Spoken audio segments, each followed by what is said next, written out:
Hey guys, so if you watch this channel, which I don't, I think it's trash, you know that at the end of every season, what we like to do is have a little funeral for the Bronx Bombers. We have on my boss, Derek Lewandowski, aka Pinstripe Territory, and we talk about how heartbroken we are. We talk about the good moments of the year, the bad moments, what went wrong. We laugh, we cry, we sing, we dance, all that good stuff. But this year, I figured, Pinstripe Territory is no longer just Derek and I. We have four members of this crew. So I figured let's have them all on to talk about what went wrong with this team and how we're feeling after this terrible loss. A loss of this magnitude needs more than one perspective. So we tried to get Aiden on, and for those of you who don't know Aiden Burkamp, he does a lot of our social media stuff. You've seen him on Pinstripe Territory a bunch, but he does a lot of our social media stuff, a lot of the Instagram and TikToks. He filled in for Derek during one show. I believe it was a Yankee Red Sox game, and the power went out at Derek's house, and Aiden came in. He was like our Luke Weaver. We brought him in out of the pen, and he got a bunch of outs for us, but he did a great job for that show. He's done an excellent job all season for us. But unfortunately, Aiden is on vacation right now, which God bless him. After the way this season ended, I do not blame him one bit for going on vacation and enjoying himself and relaxing a little. So, Aiden, I hope you had a good vacation. But we'll try to get Aiden on later in the offseason as we talk about where the team is going forward. But we got the other two members of PT on. Derek, obviously, the captain, Mr. Pinstripe Territory himself. We talked about just what a terrible loss this was and what's going to happen to the team going forward. And I also talked to Terrence Kim of you guys know him as the West Coast representative for Pinstripe Territory. He did a lot of West Coast games with Derek, did a lot of post-game shows. He did an excellent job as well in his rookie year. This was the first time I've ever met him. We talked a lot, but this is the first time I've ever met him. So that was a lot of fun to get to meet him and figure out, just how we're both feeling. And he is a Yankee fan living in LA, so it was a weird situation for him. So we talked about that and a whole lot of things. So I talked to Terrence first, and then I talked to Derek, but we're going to show him in the opposite order. So we're going to talk to Derek for 30 minutes here on the show, and then we're going to talk to Terrence for about 40, and we're just going to get through this together. So, folks, just grab your tissues, grab your handkerchiefs, and let's all gather together, dearly beloved, and mourn the 2024 New York Yankees. Seeing the Dodgers parade today just really it brought me back down. It just reminded me like, man, we should have, like, today should have been the parade, and the weather was perfect for it. So it just, but how you feeling, man? How you feeling? 2 days in, how you feeling? I mean, it wasn't all that unexpected. By the way, can you make it a little bit darker? I feel like I'm talking to Two-Face here from the Batman movie. Hold on, wait. Let me see if I can just adjust the lighting here. Yeah, well, I think this is a No, little. that's gonna make it worse because it's gonna be behind you. Oh, okay, Oh yeah. my God, that's way worse. Jesus Christ. This is a complete disaster. Well, unfortunately, I got friends over right now, so I had to interrupt Yeah. their gathering. I was like, no. They're watching the movie downstairs. I'm like, We'll I'd make rather it talk to quick. Derek. I'd rather talk to. Okay, okay, that's fair. Yeah, but yeah, just you feeling all right, man? I'm feeling fine, man. I've been through 7 World Series, or actually 8 now, and we are 5-3. You know, um, just getting there is, it makes for a great season. Obviously, it's disappointing when you lose, but that's life. That's life, which is what they should That's play after yes. that's what they should play after the Yankees losses instead of Sinatra's New York, New York. I mean, they used to do. My favorite thing was they used to do Liza Minnelli for losses, and then Liza got upset and said, "Only play me after wins."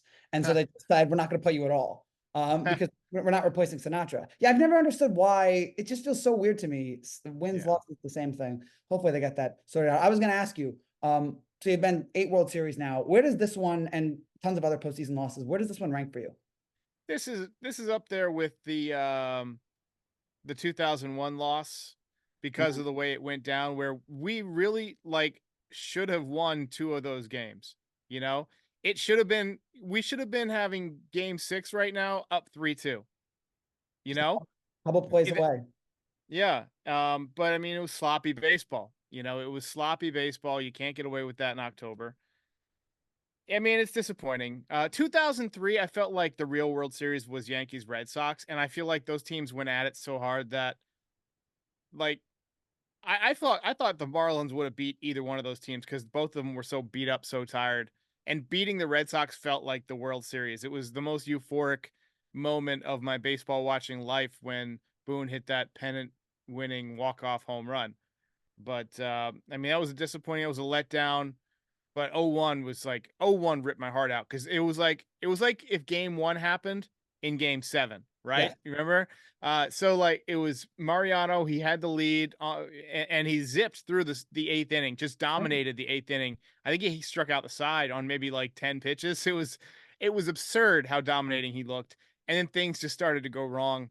And I still think about that one all the time. But this one's up there. I mean, the Freddie Freeman walk-off when we were winning that game, and I called it. I called it. Didn't I call it like 5 minutes early? I said, Yes. somebody's going to walk off Nestor. I think you said Shohei is going to walk off Nestor. Yeah. And then it was You're a Freeman. couple Yeah. batters off, but Yeah. I mean, God, I was also talking about this with Terrence last night. Should they have walked Mookie? When? After- In game one? Yeah. Um, well, I mean, I think Mookie was 0 for 5 off of Nestor, but lefty against righty there. I think I would have probably walked Mookie too. We really didn't know what Freeman was doing. Like he had just had that really bad series against the Mets. And yeah, he had a good game. He hit a triple, but it was like he sliced it into an area where Giancarlo probably could have got a triple, right? It was no, Yes. maybe not Giancarlo, but a lot of people could have got a triple. Hey, the man And got a steal here. Let's not underestimate the man's speed. right. And I wasn't counting on Freddie Freeman to hit a home run. He hadn't hit a home run in a month. But then he did. And and that changed everything. That gave the Dodgers the clear momentum, the clear vibes, right? I felt like the Yankees vibes changed in game 2 after that. And then games 3 and 4 obviously didn't go our way. Game 3 in New York was a big letdown, just didn't hit at Yankee Stadium. And then game 4, we actually played pretty well, and it looked like Judge was coming around. He had better at bats. He took a bunch of sliders that he had been chasing, closed the stance up a little bit for game 5, hits the home run, hits the double. You're thinking, all right, if we can get this to game 6, we'll be all right. But just wasn't meant to be.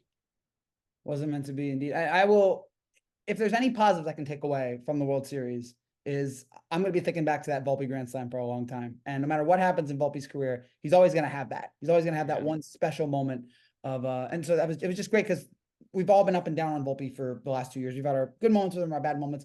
By far his best moment. And that was, yeah, for sure. Yeah, that was terrific to see there. But yeah, especially with Judge. You brought up the Boone home run. You said how that was the most euphoric moment of your life. That has now turned into arguably the worst thing that could have ever happened to you as a Yankee fan. Because I don't hate Boone like you guys. I don't hate Boone like you guys do. I disagree with a lot of his decisions, but I felt like he pushed a lot of buttons to get the Yankees to the World Series this year. I thought he did a nice job managing through the playoffs. But I know I've suggested multiple times in after tough games and whatever that we should fire him or whatever. But they're not going to fire him anytime soon. But I agree with what Michael K said. Excuse me, I've lost my voice a little bit from screaming during the World Series, mostly screaming no, like Darth Vader. No, I'm a little under the weather too. But it was what are we talking about? Boone? Yeah. So I feel like I agree with Michael K's take that you've got to have more going for you than just positivity, right? You got to be a little bit of a hard ass to get these guys to play good baseball. I saw a comment today that I thought was great that said the errors and the bad sloppy play, I'm sorry, I'm losing my voice, in game 5 happened because they were allowed to happen all year long. And I agree with that. Yeah, it was just that inning it was everything that we feared about this team all season. I think Susan Wallman said on Foul Territory today, the only thing that was missing was someone getting thrown out on the base path. Yeah. Susan's great. Oh, Susan's terrific. She and John I know they're employed by the team, or John was, but they're honest. They're totally honest about everything going right and wrong with the team. It did depress me last night thinking that was John's last game, and what a terrible way for him to go out. But yeah, that was tough. Fortunately, he's had 5 World Series that he could call, and we'll always have those moments forever. But I'm surprised the man is still breathing after what we put him through in that night. I also think like with some of the losses we had this year, we could have killed him a couple times if he called some of those just horrendous. The Clay Holmes, cardiac Clay. Yeah, it's a good thing he wasn't around for cardiac Clay. I know. Yeah, that would have. He may have gotten fired just for like cursing on air for something, just talking about how bad he was. But yeah, that inning was. But that's. I was thinking last night. Yeah. I was gonna say he still had the line of the year. They run the bases like drunks. That was Just the line of the season iconic, and we'll be using that because I'm imagining forever. I hope, yes. I hope things change with this team, with the fundamentals, but I'm not sure. I think Cashman and everybody are just going to look at this season and say, oh, we were close. We don't need to change anything. We're one guy away. And they're going to keep doing the same things. But I imagine next year, if they keep making these mistakes, they're going to keep using that line. They run the If you think about it from the business perspective, they got what, 7 post game or postseason games, Yes. and you figure 10-15 million dollars a game at least. I mean, it's got probably even more than that with the prices they charge for postseason tickets. You saw probably 20 million a game. I mean, they made hundreds of millions of dollars, but you can't call that a failure in business. But from a fan standpoint, we expect them, if they get to the World Series, to play better, right? We Yes. don't. I think a lot of people say, "Oh, we expect them if they get there to win." That's not realistic. Sometimes you're going to lose. So if you get beat, like there's that old saying, sometimes you get got. If you get got by a better team, you can take it. When you make a bunch of errors and blow a game in historic fashion and embarrass your fans and make them have to sit through torment for days and days, as we have, Frankie, I can't even listen to my voicemails. I can't even listen to them. Like every other one is like taunting. You And suck. I can't, so, and I'm sure that Yankees fans would have done the same thing to whoever the Dodgers, voicemail guy is. But I just, Clint, poor guy, he would have had Yankees voicemails. Yeah, it's been tormenting us. As having to interact with Clint, because for those that don't know, I do for the Paw Territory and Dodgers Territory post game shows. I did all those highlights for the games, so I was on a group chat with Clint, and there were a couple times during games 1, games 5 where Clint would just say, "Hey, can we get that highlight of the Freddie Freeman home run? Can you get that?" And he would just rub it in. It was just and also our director Jeremy is a Red Sox fan, so he also I don't know if you saw this. Jeremy texted me during after game 1. He's like, "Hey man, thank you for doing the highlights tonight. I appreciate it. I understand what you had to go through. I'm a Red Sox fan. I worked the 2018 World Series for the network. I understand." Yeah. And I thought, I texted back, Jeremy, the Red Sox won that series. And all he Yeah. responded back was a thumbs up emoji. And I'm like, you bastard. You just sit there and just rub it in. But yeah, it was, I will say, the Dodgers were the better team. I don't think we're going to disagree on that. It hurt. There's no good way to lose a World Series. But I was hoping at least that they would take it to 7 and at least push the Dodgers as far as they could go. But Yeah, it wasn't meant to be. I mean, if you consider the 0-1, I mean, it was heartbreaking way to win the World Series, but it was a great World Series, man. The Yankees won all 3 games at home, all fantastic games. There was really only the blowout in game 6, which sucked. And then game 7 was a wild game that came down to the wire. And, the only reason that one stung more than usual is because it was right after 9/11. Like the whole country was rooting for the Yankees. They were in our corner for once, and to let them down felt bad. I was also thinking, because that was the last year, if I remember correctly, that was the last year. No, I'm sorry, 03 was the first. 02 was the last. 01 was one of the last years in which home field advantage alternated. So back in the day, it used to be the National League got the home field one year, then the American League, then the National League, now by best record. So I'm thinking if we had gotten that in an even year, we could have had all those home games in New York. And things may have been just a little bit different, but unfortunately we had all the home games. Yeah, it was a crazy series. Arizona won all 4 home games, but and we won all 3 of our home games, 2 of them in spectacular fashion in New York. The World Series teams held serve at home that year. Where does I said yesterday, I think 04 is still number 1 in my mind because that one sucked. Oh my God, Frank, that one's painful. But finish your question. No, 04 because 01, as bad as 01 was, teams have lost the World Series in the 9th inning up a run before. I think Cleveland had done it 4 years earlier. So it's happened. No one has lost 3-0 before. I was hoping this would be the second time, but no one's lost 3-0 before. And it led to, the Red Sox breaking the curse and all that. So that's still, to me, just because it was so unique, that's what makes it number 1. But in my lifetime, all time, I mean, 1960 is probably worse. We were up 3 runs in game 7 in the 8th inning. This is probably I wasn't around for those, so I'm not emotionally connected to it. 04, I got to tell you, Frankie, like when you had asked what like worst, I was thinking you just meant World Series. 04 is by far the worst in terms of like playoff series. You have to put it in context too, that the Yankees have been beating the Red Sox asses forever. Like we just took it for granted. We just, whatever, we're going to beat them. We went out and got A-Rod, and all season long, we're just like, we're winning this whole thing again. We're going to go back to the World Series. Nobody's going to beat us. And the Red Sox were awful until about August that year. They went out and they made a big trade. They got Orlando, Doug Mientkiewicz. They traded away Nomar Garciaparra. And then they got better. And I tell you what, the Yankees just ran out of pitching. It was one pitcher short. They had lost Andy Pettitte and Roger Clemens Right. to Houston that winter. If they had retained, and I still blame Roger Clemens for that because he said he was retiring and then he didn't. One of Roger's like 6 retirements. Right. If Roger didn't retire, if he came back to the Yankees win in 04. No doubt in my mind. No doubt. I agree with you. Did Andy was a free agent and the Yankees just decided no? So he actually he felt disrespected by the way the Yankees negotiated with him, a lot like Derek Jeter did. Brian Cashman is an absolute jerk to negotiate with, right? Yes. That's why the Soto thing scares me. And that's why we almost lost Aaron Judge.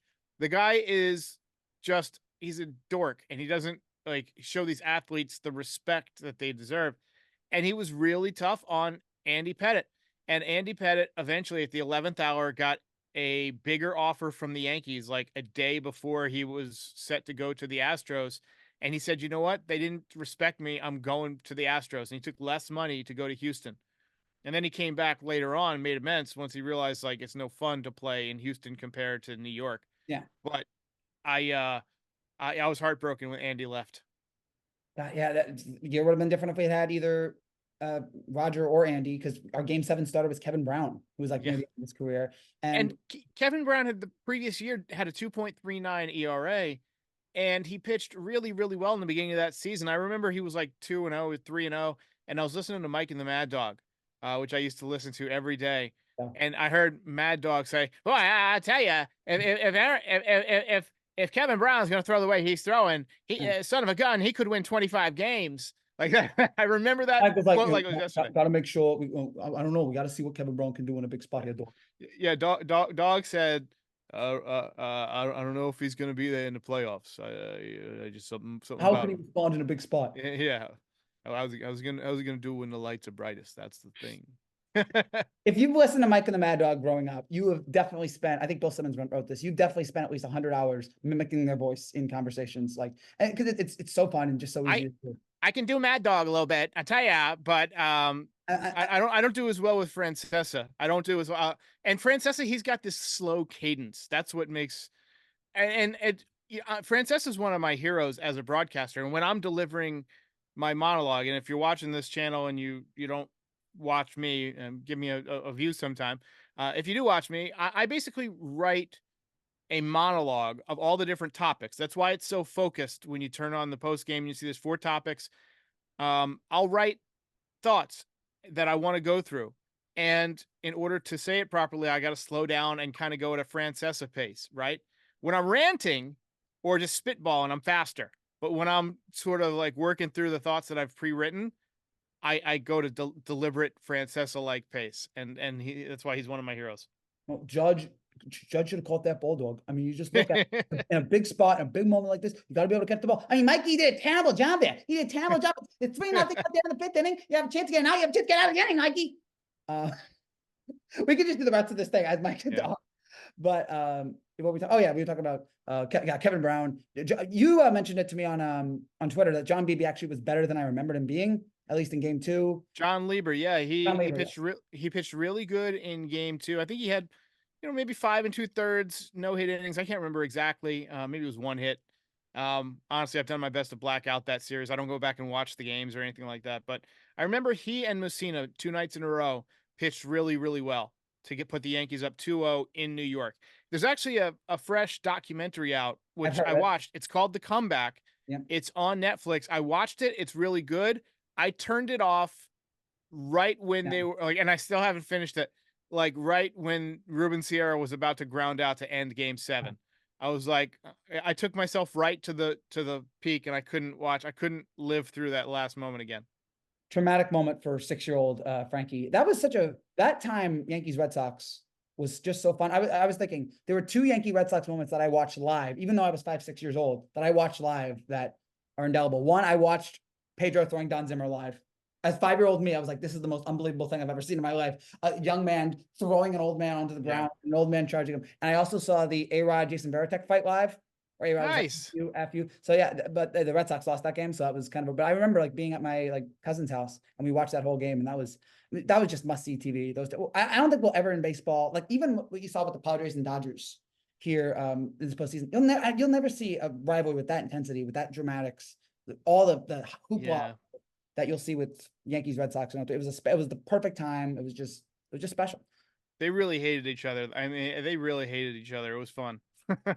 I wish we could have gotten. I mean, we only got 2 years. I wish we could have gotten 3 or 4. Then we could have gotten like 30 for 30s on that rivalry if they met up again in 05. Like Celtics, Lakers, yeah. Yeah, because 05 was White Sox Angels in the ALCS.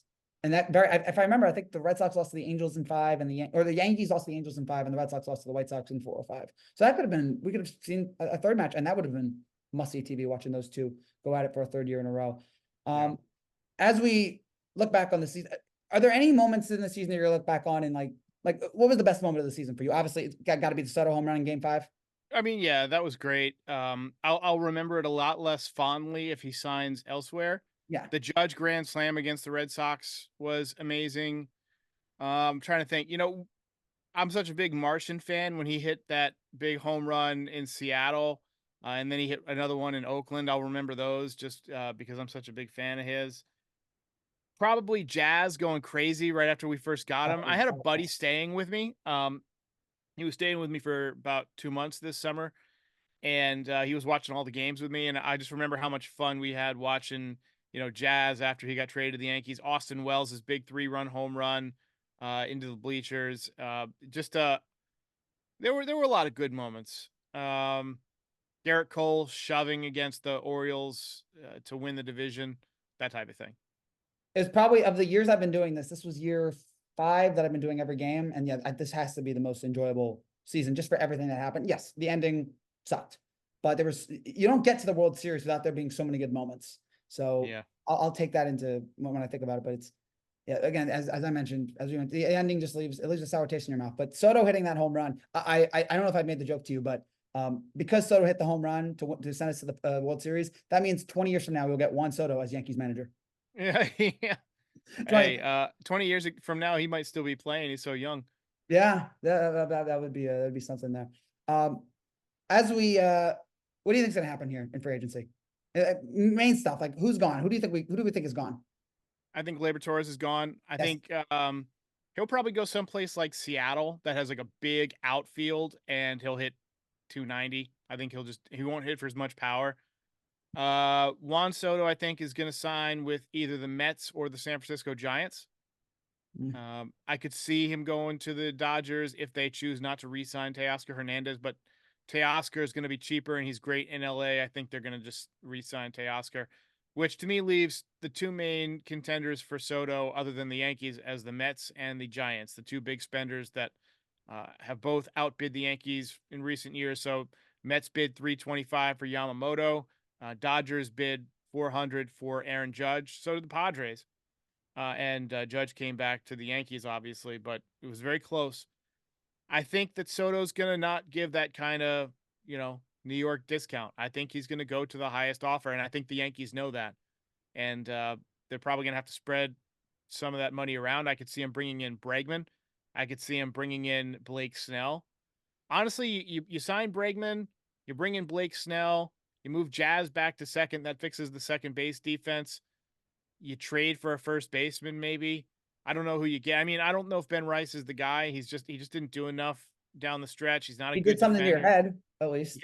Yeah, we're not gonna talk about that anymore.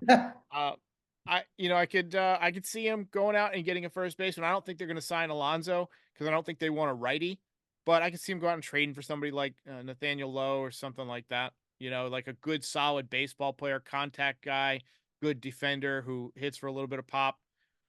That type of thing. I don't think they'll get anybody big name like a Matt Olson or anything like that. Yeah, that's kind of where I'm thinking it's going to land. If Soto is going to leave, and I think he will, I'd much rather him go to the Giants.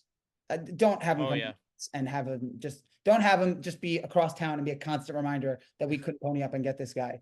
So I'd much rather, if he's going to leave, and look, I'm not going to blame players anymore for taking the highest offer. As someone, when I was younger and I was like 12, 13, it's like, how could you leave? Like, I was mad at Robert Cano because like, Yeah. how dare you go to this team that's offering you 10 years and all this money? And now as I'm an adult, I'm realizing that's kind of how life is. Like you go to the highest bidder. So if he goes to the highest bidder, it won't make me mad, but it will really just annoy me so much if he goes to the Mets, just seeing him over there. Rather him go to the Giants.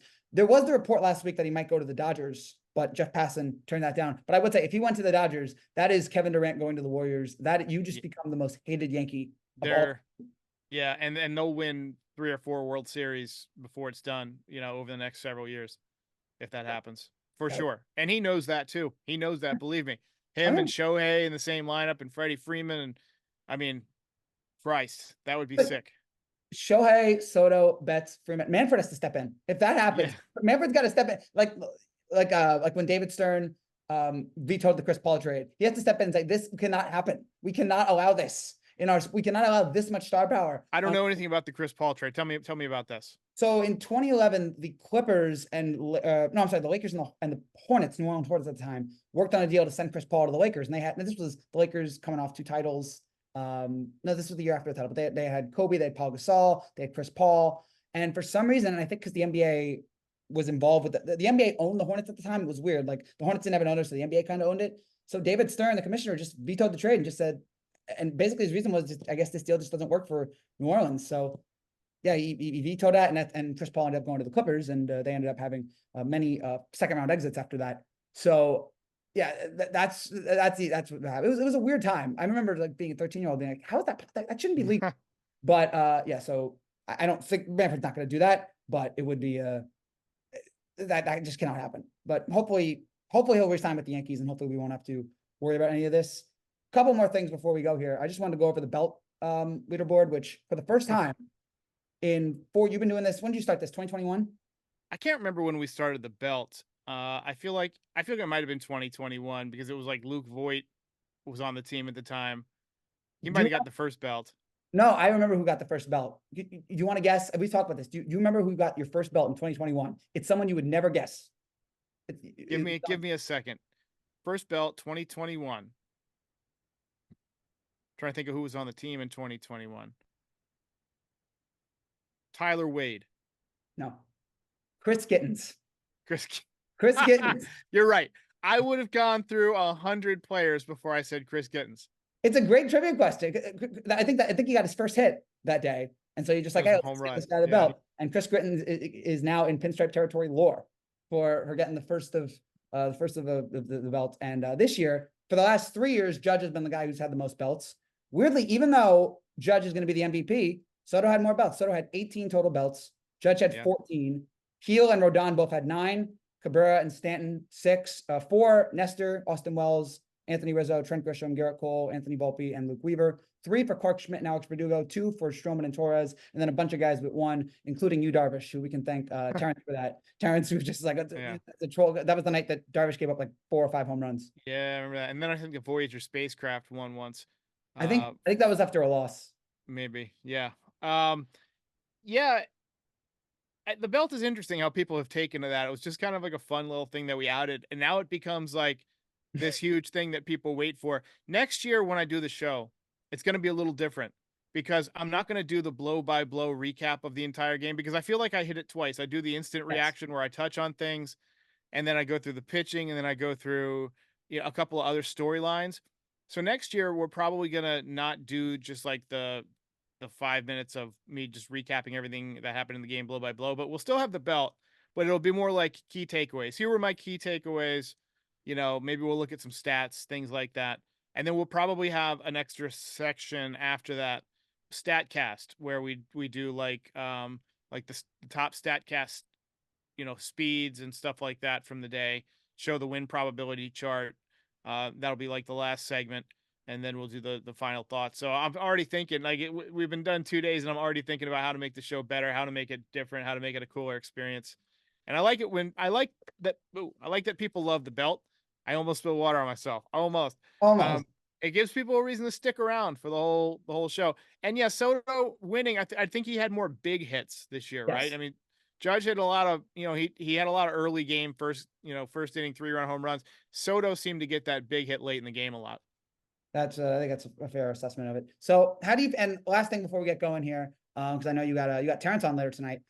How do you, this is your 5th year, I believe, of Pinstripe Territory. First year as Pinstripe Territory. You rebranded from NYR Recaps to Pinstripe Territory. How are you feeling about how this year has gone? It's been the best year we've had on this channel by far. It's the most successful. How do you feel about where the channel is going, and what do you have? And you already mentioned some plans for next year. What else do you have in store? I mean, I don't know. It's really too early to say. I mean, the channel, yeah, it did really well. We got over 4 million views. I think we added 7,500 subscribers, which, I think it's starting to take off a little bit too. With the World Series, we're getting a lot more national attention, and I've seen subscribers go up a lot I think we had like 1,000 subscribers this week. Revenues were through the roof. It was a really good year. I think next year we'll probably, if the Yankees are good, have another good year. If they stink, it'll be a mediocre year. We'll see. Yes, and also a thanks to Terrence and Aiden, who both did great jobs. I mentioned to Terrence yesterday. It was a very heel Rodon like rookie of the year race between both of them to see who was the best new member of the crew. But they both did a great job. I've had a pleasure of being a part of it. It's been a wonderful 3 years now working for you, and yeah, I can't wait to see where else we go next year with PT. I went looking for the interviews. You got to send me the one with TK and with Aiden. So we could, and next year we got to do some kind of watch parties with all of us. Absolutely, yeah. Meeting Terrence for the first time yesterday. That was a cool dude. He's a cool cat. He's really nice. I mean, lives out in that LA lifestyle. I mean, lucky bastard. And yeah, Aiden's been great too. I've had a lot of conversation with him. So great year for Pinstripe Territory, and a good year for the Yankees up until the last few days. But hopefully a lot good in store coming for 2025. Derek, it's always been a pleasure, my man. Thank you so much. Talk to you soon. It. Thank you all for watching. All right. See you later, guys. See you. Terrence, how are you, man? I'm good. You hear me all right? Connection's okay? I hear you great. Great. I just realized this is the first time we've met, and this is a terrible way to meet. Yeah, it hurts, man. My girlfriend was like, "Do you want to watch Agatha All Along last night?" I was like, "Absolutely not. I want to do nothing." So I've not heard the best things about that show, but honestly, you would have been better off watching Agatha. yeah, no, it's actually really good. I'm enjoying it. Yeah, it is good. I mean, if you're kind of into like Marvel and stuff like that, but yeah, I'm enjoying it. And plus, I'm the actor, right? So I got to appreciate the acting, right? That is yeah. Fair. I kind of fell off the Marvel TV shows stuff after WandaVision. That's fair. It's a fair point. But yeah, since then it's been just, I don't know. But I'm glad to hear that's good. But that would have been better than watching whatever the hell we watched last night. Yeah. I had you on because we worked together for Pinstripe, and I figured it'd be nice to talk a little bit about your experiences. And I needed someone to grieve with tonight, so I figured you'd be the perfect person to do that with. First of all, you are in LA. Yeah. And what is it like for you being the Yankee fan out in LA today? Have you driven by and seen like the cars flipped over? Yeah. Well, first of all, LA fans, I guess, don't really know how to act. Where they're like Philly, where they won and then they lit a car on fire in Echo Park, riots in downtown LA. I mean, the whole shebang. Listen, every big city, I think, is like that. I think Philly kind of started that. But look, if the Knicks win the NBA championship this year, I don't think New York's lasting the weekend. All right. The Empire State Building is not going to survive. No. So I think that's most big cities are like that.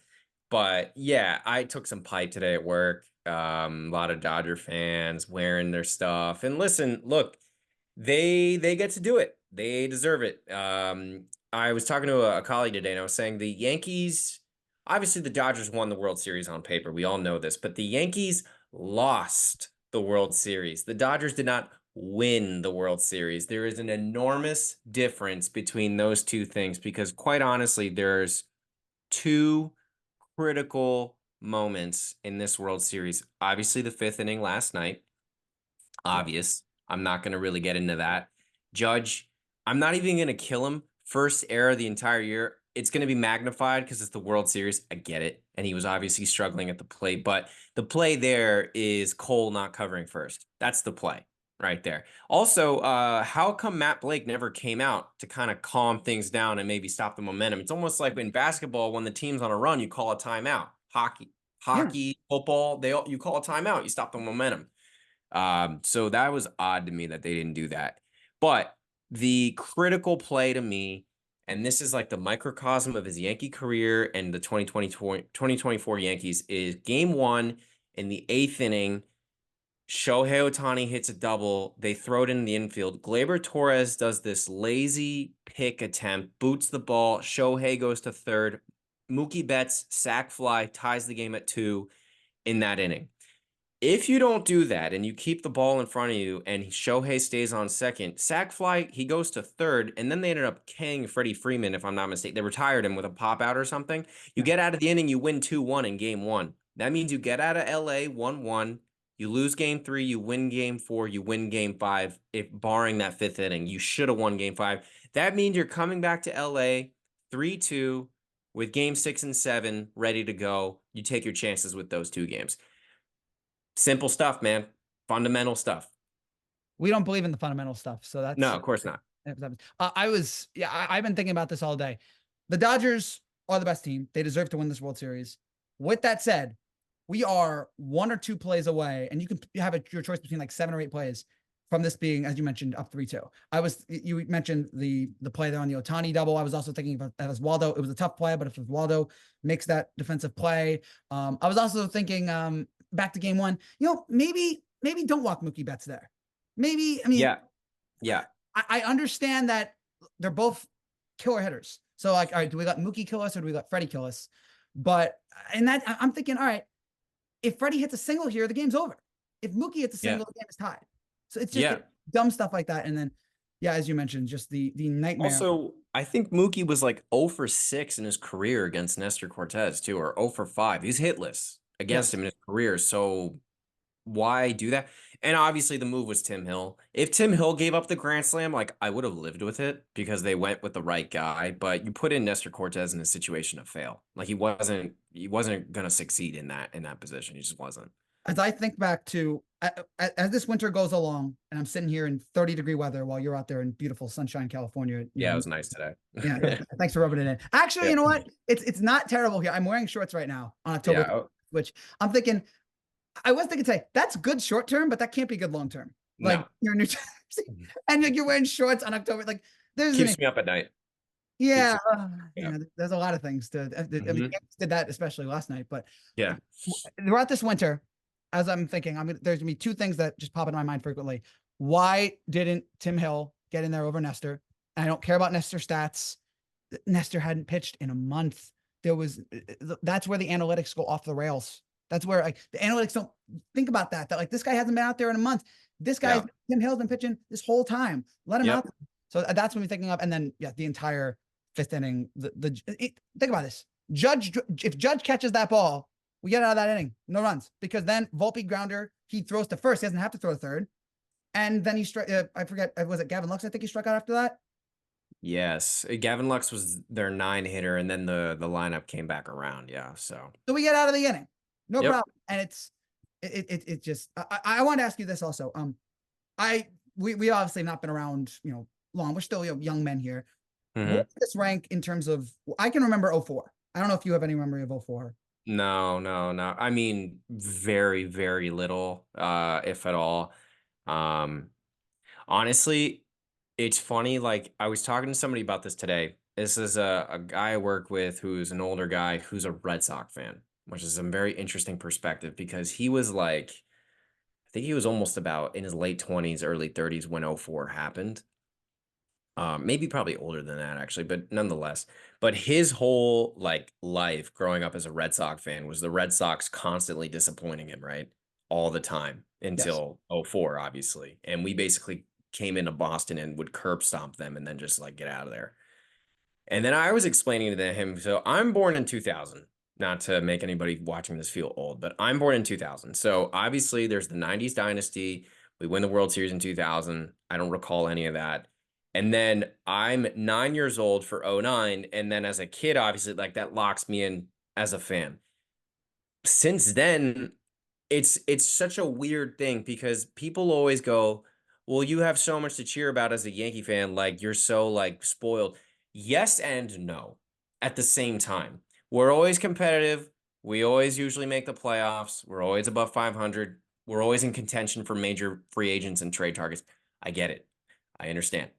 But I feel like I would almost rather the Pittsburgh Pirate experience over what I get, because every year I believe that there's a legitimate chance that we win the World Series, and I just get my heart ripped out of my chest. The whole Judge era to me has been like an enormous failure. Yes. An enormous failure. You have a and it's funny, something else about the Judge era, there's always one last piece. We're always a piece away. We gotta get Garrett Cole, gotta get Cole, Rodon. Juan Soto, Rodon. It's always a piece away, always. But to me, and my colleague was saying this, the guy who's a Red Sox fan, Yankees have lost their mystique. They've lost we're the New York Yankees. You come in here, you see the white picket fence around, I got it right here. You see this around the stadium. Beautiful thing. You're right, the facade. It's Yankee Stadium. Lost. That's gone. Yeah, how do you get that back? How do you get that back? Honestly, 2004 probably killed it, if I'm being honest. But how do you get that back? You start winning. That's how you get it back. But organizational failure, I'm sorry. And it starts with the culture. I want to read you something here. All right. This was the Good research. Dodgers. I appreciate this. Yeah, the Dodgers. I got this off Twitter, but I saw X. Yeah, it's Twitter. Twitter. But Call it Twitter. whatever. All right. I'm Twitter. not giving you on that. No, Twitter. So much better. But they wrote this. So this is the Dodgers scouting department basically giving the report to the Dodgers pre-World Series. They were thrilled at how short Yankee leads were at first base to potentially be less of a threat at pivots at second, where Gavin Lux does not excel. They said their metrics had the Yankees as the worst positioned outfield. They were amazed at how many times relay throws came skittering through the infield with no one taking charge, and how often Jazz Chisholm Jr., that's my guy, that, for example, was out of place or just standing still when a play was in action. What the Dodgers told their players in scouting meetings was the Yankees were talent over fundamentals. That in itself is like the microcosm of what the Yankees are. That if you run the bases with purpose and aggression, the Yankees will self-inflict harm, as was exposed by Betts, Tommy Edman, Freddie Freeman, etc. That the value is very high to put the ball in play to make the Yankees execute. They mentioned that the Yankees were not just the major's worst base running team by every metric, but the difference was vast on the field between them and the Padres, who the Dodgers beat in the NL Division Series, but were impressive in this area. If that's not the quintessential take of what the issue has been with this Judge era, Aaron Boone era of Yankees, I don't know what is, man. It's that to me, and the reason why they can't get over the hill, it's a culture issue. There's something in the water. There's something in the DNA. They're stitching the pinstripes differently. I don't know what the hell it is. The Star Insurance patch on the sleeve. There's something going on. I don't know what is it. I don't know what it is. You tell me, Frankie, but that's how I read it. I mean, I think it started with, somewhere time after 2009 when they really honed in on analytics. But it's not that I'm anti-analytics, but it seems like they're not implementing them totally correctly, or they use them too much and they don't use them right. I don't know. It's something about that. And then, yes, I think it's Boone's. It really came to a head with Boone and the way he is not holding players accountable. Like, so remember when he benched Glaber for one game this year and we all celebrated, and then he went right back to starting him. Like it's just dumb things like that, like not holding players accountable, these stupid quotes that he gives in press conferences. It's all of this that leads to. It's right in front of us, Frankie. It's right in front of God. If I have to hear that one more time, it's right in front of us, Frankie. That should be like on Reddit when we lose games. I think it actually may be on Reddit. It used to be on Reddit when we lost games. It's not what you want. It should now be every time we lose a game, it's right in front of us. That should be our new slogan. It's right in front of us. Yeah, it's right in front of us. You know what's right in front of us? No World Series, okay? That's Listen, man. Like, I don't even think Aaron Boone is like really anything. To me, he's just like a puppet for the front office where he does everything that they say. And I'm sure they say that he has the ability to like change things. The only reason is that if he does change something and it doesn't work, he'll be questioned on it. So really what you're telling me is that he's in lockstep with everything you're doing. And I really believe if they moved on from Aaron Boone, they would bring in Aaron Boone 2.0, some other analytic like monkey clown, basically. But listen, if they did that, like, I don't even think that's the worst thing in the world, just because you just kind of need a new voice in there, man. Like sometimes it's not a bad thing. Same argument with Brian Cashman. Like, yeah, he's probably going to go to the Hall of Fame. Yes, he's been. I will boycott Cooperstown. We will stand in front of Cooperstown. We will boycott that ceremony. He will probably go to the Hall of Fame just because of what his resume is and how baseball respects him. He probably will. He will, and that's fine. And if they moved on from Brian Cashman, yeah, he'd probably get another job in 5 minutes. Again, though, it's okay to maybe just want new, fresh ideas from somebody else. It's not a bad thing if you want to just have a different perspective on things. I don't understand the reluctance or the resistancy to that idea. And I understand that Brian Cashman is basically another Hal Steinbrenner, like a brother to the Hal Steinbrenner. But I just feel like Hal is kind of like, he doesn't want to fire Cashman and then get like the next hire wrong. You know what I mean? You've already kept this guy too long, so you've already gotten somewhat that wrong. Listen, it's a weird thing because I was almost like, why not just like blow it up and rebuild at this point? Seriously, like I know that I hate that sentiment. You can't rebuild in New Yeah, York. we're too close. You can't do it with the Right in Yankees. front of us. Listen, man, I'm serious. Like I always felt like the Yankees were in between this. We're trying to compete, but we also want to build a sustainable future. What are you doing? Are you trying to compete or are you rebuilding? Like, which one is it? Pick one. Pick a lane because you can't really do both. You kind of have to commit to one.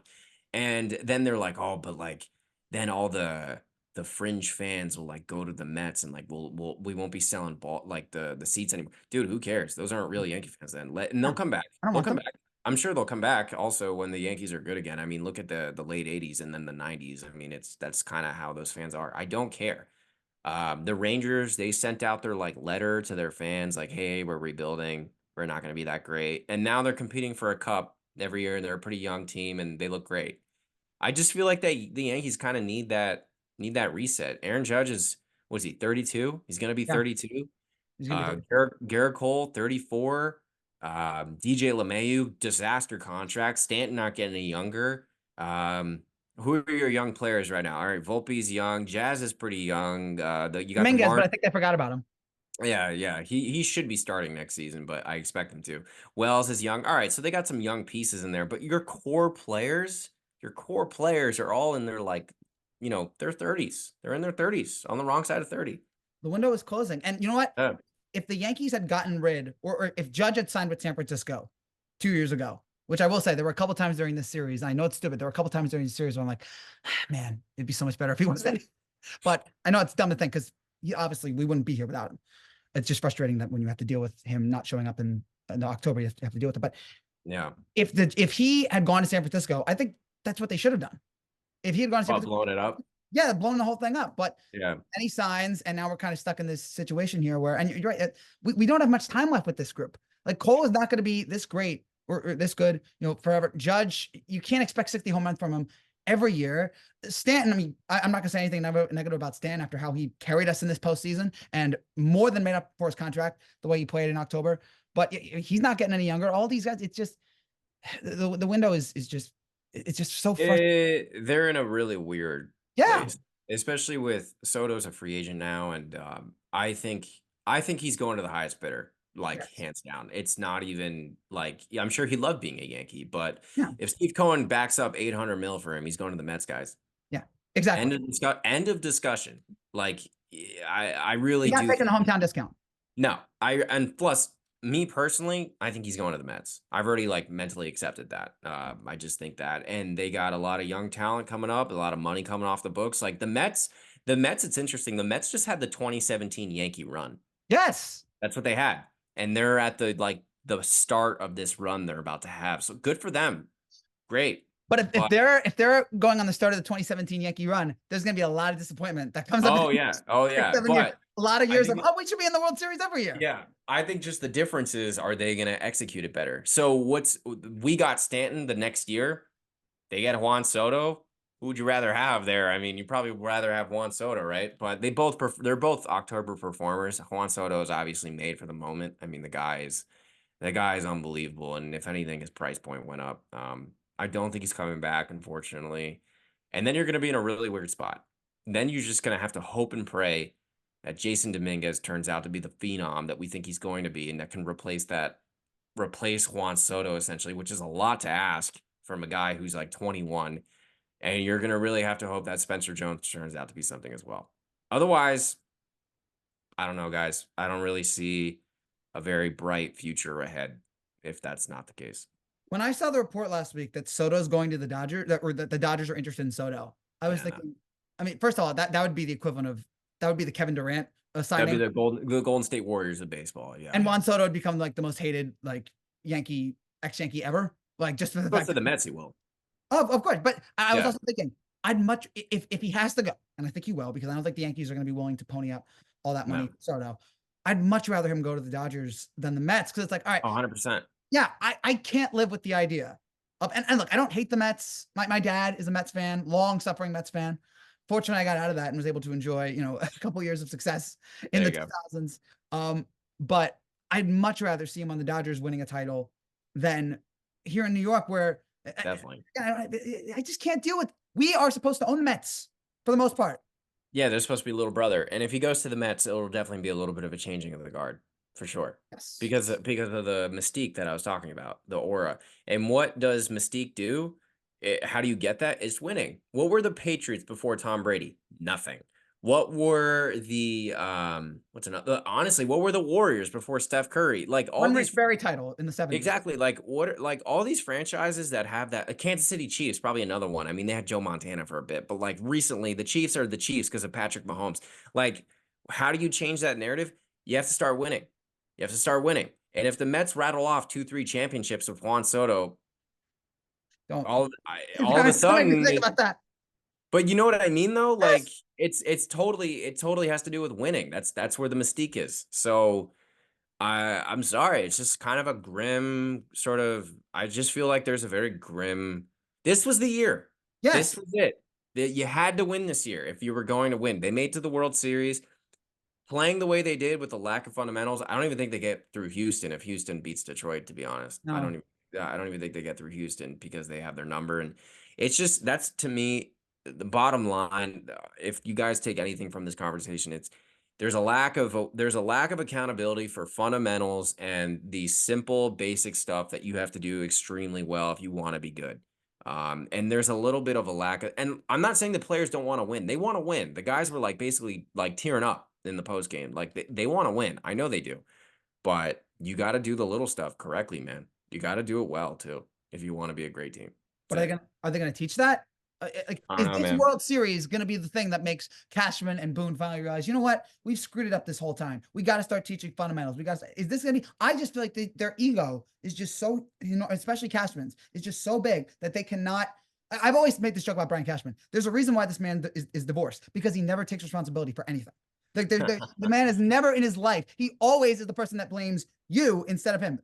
And so I just feel like they're going to just look at this and go, weird series, just a couple plays here and there. We were close. I mean, they'll do that instead of. I don't know how you can honestly look at yourself in the mirror and just be like, because the reason they lost, those are fixable things. Like that shouldn't happen at all, honestly. And like I said, if you played the series correctly, I'm not even saying you played the series better than you played in terms of like just hitting the ball and stuff. If you just fixed the Gleyber Torres pick play, like all he had to do, he didn't have to field it cleanly, just keep the ball in front of him. Literally just keep the ball in front of you and trap it like a catcher does when you're blocking the plate. Like literally just that. And the fifth inning, same thing. Like Aaron Judge, I'm not even gonna kill him for that because like kill him. No, I won't. It happens. It happens sometimes. It's just unfortunate that it was in the circumstance it did. I'm much more annoyed about Cole. You got to cover first base. That's a mental error there. That's a mental thing. And then he immediately blames Rizzo. Yeah, that's a mental thing there. So those two little fixes, you're up 3-2 in the series, and you're going back to LA for Game 6 with the chance to wrap it up. Bottom line, there. That's what's so frustrating. So that's what I wanted to get back to on this. Where does this rank for you in terms of worst Yankees loss? Yeah. Me, I was still 2004 will always be number one to me because 2001 was bad, and that's second. And obviously, the aftermath of 9/11, the fact that we were so close, but teams have lost in the final out in the ninth inning, like it happened to the Indians 4 years earlier. So that was but no one's ever lost 4-0. It was embarrassing for us. It ended whatever mystique we had. It made the Red Sox their first championship in 86 years. It led to a horrible Jimmy Fallon, Drew Barrymore movie. There was just so many just horrendous things that came from it. So that will always be one. And then 2004, 2001. And this in my lifetime, this might be third. 2019 is up there. 2017 because how close we were, but I don't remember 2003 that well. That came Yeah. up with I'll say this. I mean, now that we've digested all this, I don't think 2017 comes off as a painful. I love that team. That run was like magic. I love that team, and I'm like still feeling cheated out of it because of the whole scandal, obviously. But I don't think it like ripped me emotionally so much just because of like that was the beginning, Yeah. and you thought like, oh, like we're gonna have a back. little nice little run here, right? So it hurts, but I'm not gonna rank it as like a painful loss. 2019 is up there. The Altuve home run, that is up there for me, like big time. The DJ home run to tie it, then Chapman's stupid face with the when Altuve hit the home run, man, like, oh my God, like that really, and the whole like, don't take my jersey off, like you're asking yourself all these questions, like that is up there. This one hurts so much. I think the 2019, it's between 2019 and this one, just because of like the 2019 in the fashion they lost, walk-off home run, like that sucked. Honestly, dude, game one hurt. The grand Yeah. slam. Oh my God. I mean, it's just being this close. I gotta rank it as probably one because they did it to themselves. And Wow. it's not even the game, it's the whole series. The whole series, man. Like they lost. They didn't get beat, they lost. There's a difference between those two things. Exactly. So yeah, Yeah. that's a strong one there. I mean, if we're talking all time, 1960 is worse. Yeah. We were This is not- my lifetime as a Of fan. course. So the last like 15, 20 years as like a sentient human for Yes. myself, basically. And I can go further back. I can remember like 06 against Detroit when Kenny Rogers just mowed us down in game 3. I can remember Yeah. Jabba with the midgets. The midgets, that sucked. Yeah, I remember that Getting actually. swept by Detroit after Jeter, had his ACL or whatever it was, injury. That was Yeah. losing 18-3 against the Red Sox in game 3, which by the way, I want to shout out my friend, my high school friend, Annalise. Shout out to her, even though she's not watching this.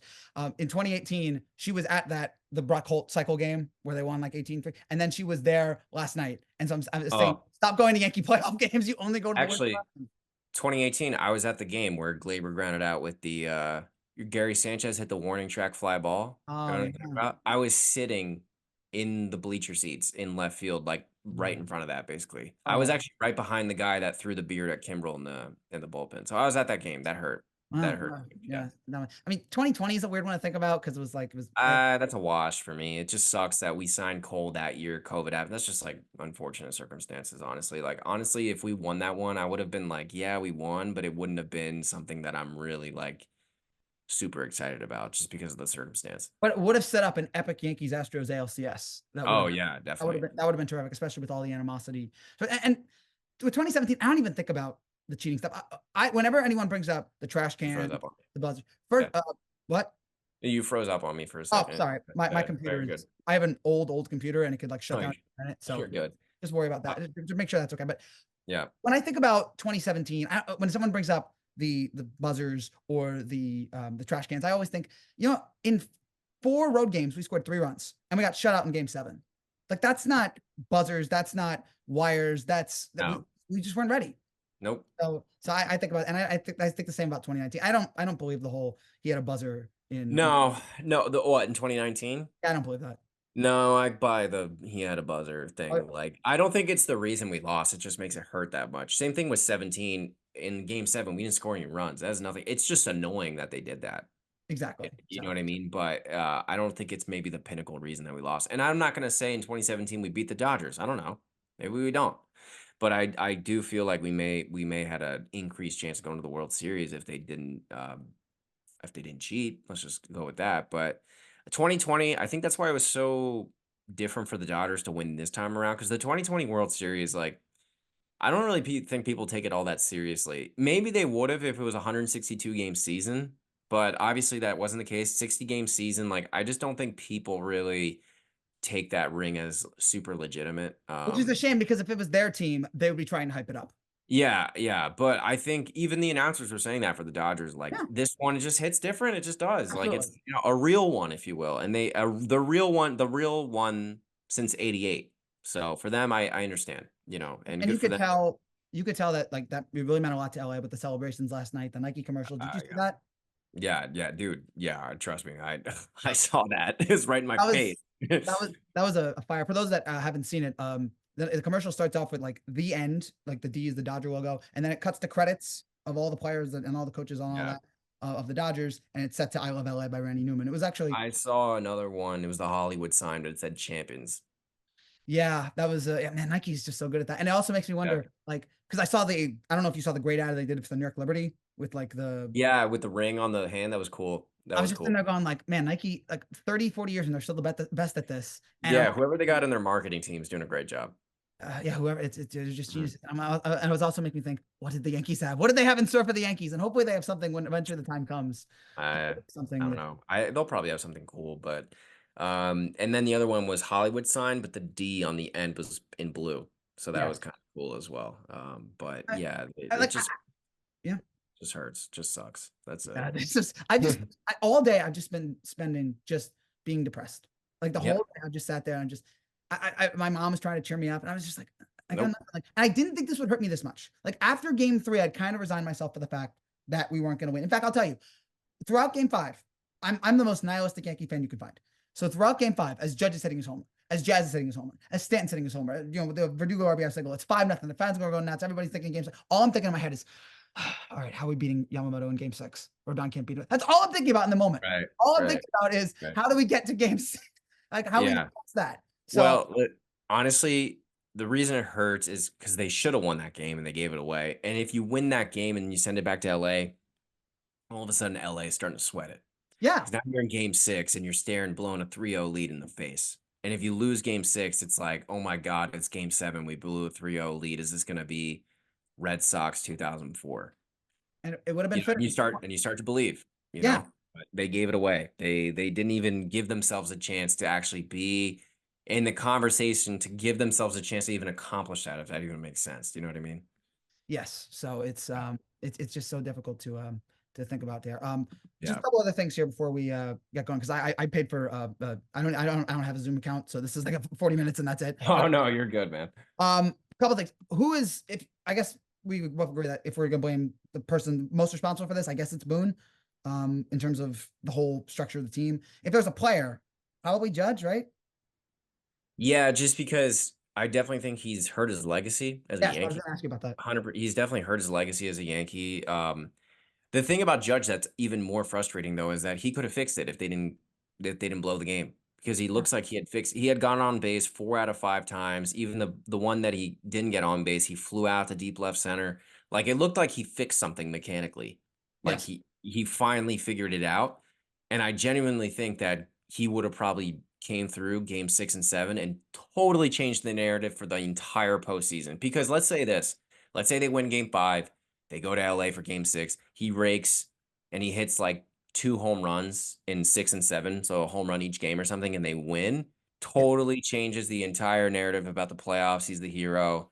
And then like the narrative would be Volpe got it started, Judge figured it out, and then all of a sudden they win the World Series, they come back 3-0, and that's never been done before. It totally changes it. But yeah, I think that him not coming through in the start of the postseason, basically the entire postseason, the World Series, unfortunately, I love the guy, face of the franchise captain, but it definitely hurt his legacy. It just you can't argue that it didn't. It just did. Period.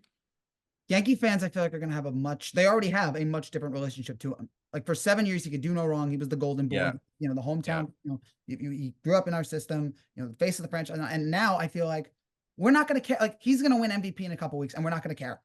He's going to get all this stuff. And he's going to hit a bunch of home runs next year. And all we're going to think about is, all right, do it in October. It doesn't matter. Which is unfortunate. He's a great player. You have to celebrate a great player. I don't think Barry Bonds was all that good in October either. 2002, he had an unbelievable World Series. I think he had 3 or 4 home runs, and like all of them were like 500 feet. Yeah, he would juice him. But same thing with A-Rod. He was awful until 2009. So you just got to cross your fingers that they get back to the dance and Judge can redeem himself. And if he does, then it'll change. The ring will fix everything, especially if he's a big contributor to getting it. But as of right now, yeah, man, you're right, and that really sucks because he is a once in a generation. I think he's the greatest Yankee I've ever watched. Yes, You like as a player. at least in I the mean, regular season.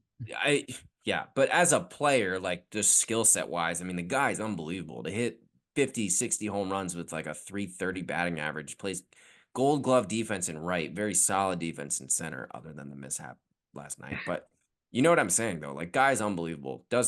Handles the media great, a leadership example, face of the friend, like everything you could ever want. And I think he's really, the contract is being well spent. The guy gives you a great regular season. He's an MVP candidate. He helps you get to the postseason. Yes. He helps you get there. But yeah, man, I mean, unfortunately, yeah, his postseason is going to hurt him. And if he doesn't win a ring, if he wins a ring at the end of his career, I don't really think it'll hurt him that much. But that's an enormous if. At least, Enormous. yeah, he's right now, he's Lamar Jackson. He is Peyton Yeah. Manning before he won the ring. He's Joel Embiid. Yeah. If you're going to be somebody like this, you'd rather be someone like, let's cross sports again. And I'm not the biggest hockey fan, but I'm assuming you are. Connor McDavid at least had an unbelievable Stanley Cup playoffs. Didn't play well in 7, but like at least be that. At least, all right, he didn't win a title, but you know what? It wasn't his fault. Or be someone like Stan. Like you can't blame him for what happened. So Nope. yeah, you want to You know what the biggest difference is with Connor McDavid. Connor McDavid is 27. exactly, and judges. He's gonna get one. I hope so. I am very confident Connor McDavid is gonna win a Stanley Cup at some point in his career. Aaron Judge is kind of like, he probably has like 3-4 more years left of like production, and then we'll see.